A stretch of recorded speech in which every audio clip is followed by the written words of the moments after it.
ৰাজ্যত অব্যাহত আছে অবৈধ কয়লা খনন কাৰ্বি আংলঙৰ কয়লাজনত চলি আছে ৰেড হোল মাইনিং জিলাখনত অবৈধ কয়লা খননে ভাবুকি আনিছে পৰিৱেশ তথা জনজীৱনলৈ বেখাক্ত হৈ পৰিছে খোৱাপানী বিনষ্ট হৈছে খেতিপথাৰ কাৰ্বি আংলঙৰ অবৈধ কয়লা খনিত উপস্থিত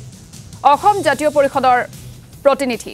কয়লা খনি পৰিদৰ্শন কৰি চৰকাৰ তথা আৰক্ষীক তীক্ষ্ণ সমালোচনা অসম জাতীয় পৰিষদৰ মুখ্যমন্ত্ৰী ডক্টৰ হিমন্ত বিশ্ব শৰ্মাৰ পৃষ্ঠপোষকতাতে অবৈধ কয়লা খনিত খনন চলি থকাৰ বিস্ফোৰক অভিযোগ অসম জাতীয় পৰিষদৰ লগতে তুলিৰাম ৰংহাঙৰ নেতৃত্বত কাৰ্বি আংলঙত অবৈধ কয়লাৰ বেহা চলি থকাৰ অভিযোগ দলটোৰ নেতৃত্বৰ আৰু এই সন্দৰ্ভত আমাক সবিশেষ জনাব অনুপ নাথে এয়া হৈছে সিংহাসন সমষ্টিৰ এটা পাহাৰ এটো কোৱা হয় সিংহাসন পাহাৰ কিন্তু দেখা পোৱা গৈছে যে এই অঞ্চলত বা এই পাহাৰৰ যি আসলতে তিলা সেই তিলা কাটি এক প্ৰকাৰে ধ্বংসলীলা ইয়াতে কৰিছে মই যেহেতু ইয়াতে পৰিদৰ্শন কৰিবলৈ আহিছিল অসম জাতীয় পৰিষদৰ সাধাৰণ সম্পাদক জগদীশ ভূঞা ডাঙৰীয়া মোৰ লগত আছে তেওঁৰ লগত মই কথা পাতিব চেষ্টা কৰিম যে গোটেই পৰিৱেশটো আপোনালোকে চালে যে কেনে ধৰণৰ এটা পৰিস্থিতি বা পৰিৱেশৰ মাজত আছে কি দেখিলে গোটেইটো আপোনাৰ মুখেৰে না আমি মানে চৰকাৰী পৃষ্ঠপোষকতাৰ প্ৰকৃতি ধ্বংসযোগ্য যোৱা কিছুদিনৰ পৰা চাই আছোঁ উমৰাংচুত গ'লোঁ উমৰাংচুত চালোঁ প্ৰকৃতি ধ্বংসযোগ্য চৰকাৰী পৃষ্ঠপোষকতাত মানে পৃথিৱীত বোধহয় এনেকুৱা সুসভ্য দেশ নাই যিখন দেশত চৰকাৰে প্ৰকৃতি ধ্বংস কৰে অসমত চৰকাৰৰ পৃষ্ঠপোষকতাত প্ৰকৃতি ধ্বংস হৈছে কোনটো পৰ্যায়ত ধ্বংস হৈছে আপোনালোক কেমেৰাৰ ইতিমধ্যে দেখিছে ভয়ংকৰ অৱস্থা ভয়ংকৰ পাহাৰৰ পাছত পাহাৰ খান্দি পেলোৱা হৈছে মুকলিভাৱে এইদৰে অবৈধভাৱে টকা আহৰণ কৰি আছে গতিকে এই ব্যৱস্থাটো মানে কি ক'ম এতিয়া ভয়ানক এটা অৱস্থা চাৰিওফালে কেৱল লুণ্ঠন আৰু লুণ্ঠন গোটেই ডিমা হাছাও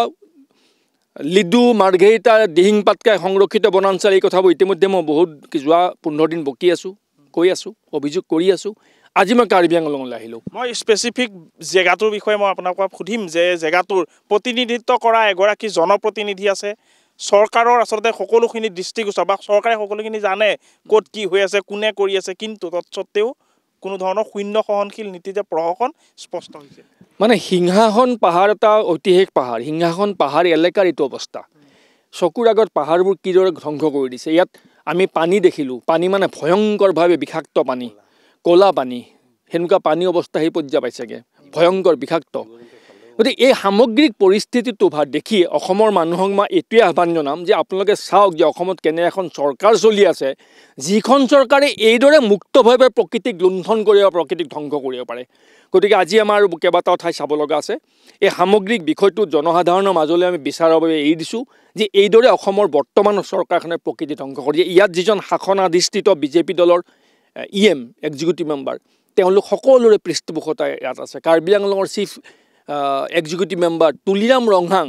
তেওঁলোকৰ পৃষ্ঠপোষকতা আছে এইজন তুলিৰাম ৰংহাঙক মুখ্যমন্ত্ৰীয়ে বিদেশলৈ গৈ বিনিয়োগ আনিবৰ বাবে তুলিৰাম ৰহমানক সুৱাতে বহুৱাই লৈ বিনিয়োগ বিচাৰি গৈছে এই কয়লাৰ চৰ্দাৰজনক কলা সাম্ৰাজ্যৰ চৰ্দাৰজনক এইটো হৈছে অসম চৰকাৰখনৰ চৰিত্ৰ অসমৰ জনসাধাৰণে কথা উপলব্ধি কৰক জনসাধাৰণৰ মাজলৈ ঠেলি দিছোঁ আইনগতভাৱে যুঁজিবলৈ ইতিমধ্যে সিদ্ধান্ত হৈছোঁ কাইলৈ বা পৰহিৰ ভিতৰত আমাৰ NGT নেশ্যনেল গ্ৰীণ ট্ৰাইব্যুনেললৈ আমাৰ এপিল যাব তাৰপিছতে আমি ইমিডিয়েটলি সুপ্ৰিম কোৰ্টত কণ্টেম কৰিবলৈ গৈ আছোঁ কিন্তু জনসাধাৰণৰ মাজত বিষয়টো যাব লাগিব জনসাধাৰণে উপলব্ধি কৰিব লাগিব যে অসমৰ বৰ্তমান চৰকাৰখনে কোনটো পৰ্যায়ত আৰু কিমান নিৰ্লজ্জভাৱে কিমান দুৰ্ভাগ্যজনকভাৱে প্ৰকৃতিক লুণ্ঠন কৰি আছে এই প্ৰকৃতিৰ লুণ্ঠনৰ প্ৰতিচ্ছবি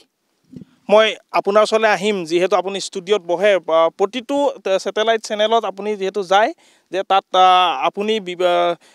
AJPৰ ফালৰ পৰা বা কোনোবা এজন যদি বিজেপিৰ ফালৰ পৰা তেওঁলোকে প্ৰতিনিধিত্ব কৰি ষ্টুডিঅ'ত বহি কিছুমান বিশ্লেষণ আগবঢ়ায় কিন্তু সেই বিশ্লেষণৰ মই এটা কথা আপোনাৰ পৰা সুধিব বিচাৰিম যে এইটো হৈছে মই যদি নামটো আপুনি কৈ দিয়ে এইটো মানে অবিকল বুলি যিখন AMDCৰ যিখন চালান ৰাজহুৱা হৈছে টিপি যিখন ৰাজহুৱা হৈছে খুব ভাইৰেল হৈছে সেই টিপিখনত যে তেওঁলোকে লিখিছে অবিকল বুলি অবিকল ছাপ্লাই কৰিছে বুলি এইটো অবিকল মানে হৈছে অভাৰবাৰ্ডেন কোল যিটো কয়লা খনিৰ ওপৰৰ মাটি টুকুৰাৰ অংশ মাটি পাথৰ শিল ইত্যাদি এইটো আৰু তাৰ তলত থাকে এইটো ক'লা হীৰা কয়লা তো ইয়াত আপোনালোকে নিশ্চকুৰে দেখিছে টিভিৰ ষ্টুডিঅ'ত বহি যিসকল আমাৰ বিজেপি দলৰ মুখপাত্ৰই অসমখনত উন্নতিৰ গংগা বৈছে বুলি কয় সেইসকলক আমি আহ্বান জনাইছোঁ এবাৰ আপোনালোক নিজে আহি চাওক কেনেকৈ প্ৰকৃতি ধ্বংস হৈছে কেনেকৈ সম্পদ লুণ্ঠন হৈছে এবাৰ আপোনালোকে নিজে চাওক আহি আপোনালোকে নিজে বুজি পাব আপোনালোকৰ নিজৰ চৰকাৰখনে যে এইবোৰ ৰক্ষা কৰিব পৰা নাই আৰু আপোনালোকৰ চৰকাৰখনৰ পৃষ্ঠপোষকতাত যে এইটো হৈ আছে আপোনালোকে আপোনালোকৰ নিজৰ চৰকাৰকে ধিক্কাৰ দিব কাৰণ এই মাটি আপোনালোকৰ আমাৰ সকলোৰে এই মাটি আমাৰ মা এই মাটিৰ এই অৱস্থা এই ধৰণৰ লুণ্ঠন মানে বস্ত্ৰ হৰণ কৰি চিৰাচিৰ কৰাৰ যি অৱস্থা সেই অৱস্থা আপোনালোকে ইয়াত দেখিবলৈ পাব বিজেপিৰ মুখপাত্ৰসকলক আহ্বান জনাইছোঁ যিসকলে টিভিৰ কেমেৰাত বহি বিজেপি দলে বহুত উন্নতিৰ গংগা বৈছে বুলি কৈ থাকে মই আপোনাৰ লগত পৰৱৰ্তী সময়ত কথা পাতিম আপোনাৰ ওচৰলৈ আহিছোঁ যে এটা পানী বটল এয়া খাবলৈ লৈ অহা হৈছে নে আচলতে গোটেই বিষয়টো মই আপোনাৰ পৰা জানিম এখন কল্যাণকামী ৰাষ্ট্ৰৰ দেশৰ জনসাধাৰণক খোৱা পানী যোগান ধৰাটো বা বিশুদ্ধ খোৱা পানী যোগান দিয়াটো প্ৰধান কৰ্তব্য এই পানী চাওক এই সিংহাসন পাহাৰৰ ওপৰত